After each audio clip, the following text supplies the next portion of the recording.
السلام علیکم ناظرین، اسلامک انسائٹس میں خوش آمدید۔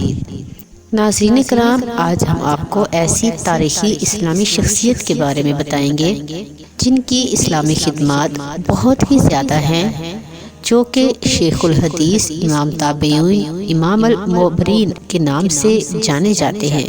امام محمد بن سیرین رضی اللہ عنہ ہے۔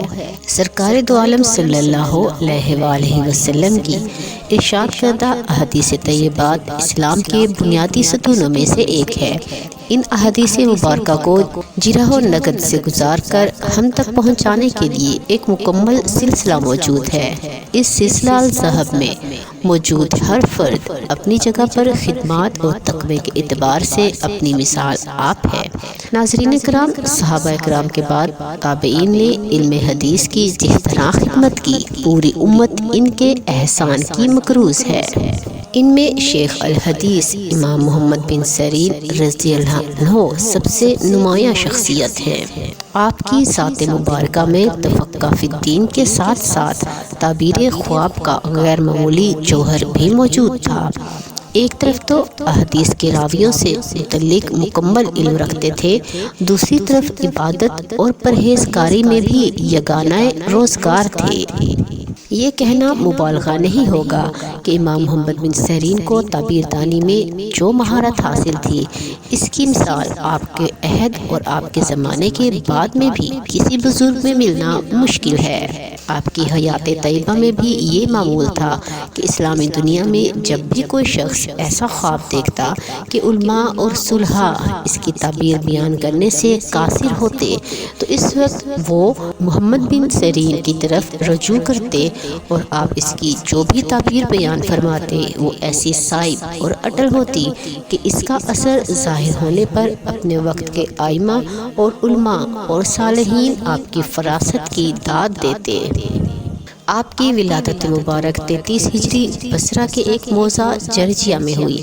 آپ کے بھائی حضرت انس بن سیرین رضی اللہ عنہ فرماتے ہیں کہ حضرت محمد بن سیرین کی پیدائش حضرت عثمان غنی رضی اللہ عنہ کی شہادت سے تقریباً 2 سال قبل ہوئی۔ آپ حضرت انس بن مالک رضی اللہ عنہ کے آزاد کردہ غلام تھے، لیکن آپ کی غلامی سے آزادی کے باوجود آپ کی خدمت میں حاضر رہے اور بطور کاتب خدمات سر انجام دیتے رہے۔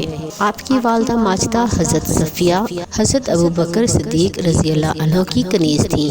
آپ نے اپنی زندگی کے ابتدائی ایام حضرت انس بن مالک کے پاس ہی گزارے۔ تعبیر الرؤیا کے فن میں مکمل مہارت کے ساتھ ساتھ آپ کو علم حدیث میں بھی کمال حاصل تھا۔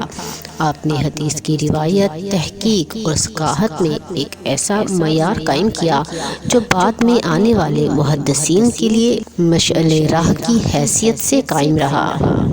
حضرت محمد بن سیرین رضی اللہ عنہ کپڑے کا کاروبار کرتے تھے اور اس کاروبار میں شریعت اسلامیہ کے تمام اصولوں کا خیال رکھتے۔ تقوی کا یہ عالم تھا کہ اگر کپڑے میں کوئی عیب ہوتا تو فروخت کرنے سے پہلے اس کو واضح طور پر بیان کرتے۔ ابن سعد نے آپ کی شخصیت کے متعلق ایک عجیب واقعہ تحریر کیا ہے کہ آپ نے 40,000 درہم کا اناج بغیر سے تجارت خریدا۔ اس اناج کی خریداری کے بعد آپ کو معلوم ہوا کہ جس شخص سے انہوں نے یہ سودا کیا تھا، اس نے وہ غلہ کچھ ایسے ذرائع سے اگایا تھا جو شرعاً مشکوک تھے۔ آپ نے وہ سارا اناج غربا اور مساکین میں تقسیم فرما دیا۔ آپ کے ذمہ واجب الادا رقم رہ گئی جو ادا نہ ہو سکی۔ اس پر مالک نے آپ پر دعویٰ دائر کر دیا اور قاضی نے آپ کو اس کی پاداش میں جیل بھیج دیا اور آپ اس وقت تک رہے جب تک آپ نے اس کو بقایا رقم ادا نہ کر دی۔ حضرت امام محمد بن سیرین لوگوں سے معاملات کرنے میں حد درجہ محتاط تھے اور لوگوں کو بھی شریعت پر عمل کرنے کی نصیحت فرمایا کرتے۔ حضرت حشام بن حسان فرماتے ہیں کہ جب کوئی شخص تجارت کے لیے بیرون ملک روانہ ہوتا تو محمد بن سیرین خصوصی طور پر بلا کر نصیحت کرتے کہ اللہ تعالیٰ سے ڈرتے رہنا، اس نے جو تمہارے مقدر میں کر دیا ہے اس کی تلاش میں کوشش کرنا، اور اگر تم حرام کو حاصل کرنے کی کوشش کرو گے تب بھی تمہیں وہی ملے گا جو تمہارے مقدر میں ہے۔ محمد بن سیرین کے متعلق آپ کے ہم عصر بزرگوں اور بعد میں آنے والے بزرگوں نے آپ کے واقعے پر کئی مقامات پر اظہار خیال کیا ہے۔ حضرت مورک اجلی رحمۃ اللہ علیہ فرماتے ہیں کہ میں نے تقوی، پرہیزگاری اور فقہ میں امام محمد بن سیرین سے بڑھ کر کسی کو نہیں دیکھا۔ حضرت ابو قلابہ رحمۃ اللہ علیہ فرماتے ہیں، اے لوگو، تم جس حیثیت سے بھی محمد بن سیرین کو جانچ لو، انہیں تقوی اور اپنے نفس پر سب سے زیادہ ثبت کرنے والا پاؤ گے۔ حضرت ابن اون رحمۃ اللہ علیہ فرماتے ہیں، میں نے دنیا میں 3 لوگ بے مثال دیکھے، عراق میں محمد بن سیرین، حجاز میں قاسم بن محمد اور شام میں رجا بن حیات۔ ان تینوں میں ابن سیرین سب سے بے مثال تھے۔ آپ کی علم و فضل اور تقوی کا یہ عالم تھا کہ انس بن مالک رضی اللہ عنہ کا جب وقت وصال نزدیک آیا تو آپ نے وصیت فرمائی کہ مجھے محمد بن سیرین غسل دے اور وہی میرا جنازہ پڑھائے اور وہی میری تدفین کریں۔ آپ کی کتاب تعبیر الرؤیا کے مقدمے میں حضرت امام جعفر صادق علیہ السلام کے حوالے سے نقل کیا گیا ہے۔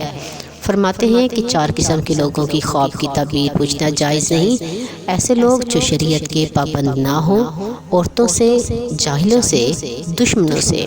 امام محمد بن سیرین 77 سال تک علم و فضل کا نور بکھیرنے کے بعد 9 شوال المکرم 110 ہجری کو اس دنیا سے رخصت ہوئے۔ آپ کا مزار مبارک آج بھی مرجع خلائق ہے اور آپ کی کتاب تعبیر الرؤیا بنیادی نصابی کتاب کی حیثیت رکھتی ہے۔ ناظرین کرام، آج کے لیے بس اتنا ہی۔ اس طرح کی مزید اسلامک ویڈیوز دیکھنے کے لیے ہمارے چینل اسلامک انسائٹس کو سبسکرائب کر دیں، بیل آئیکن کو بھی پریس کر دیں۔ ملتے ہیں اگلی ویڈیو میں، تب تک کے لیے اللہ حافظ۔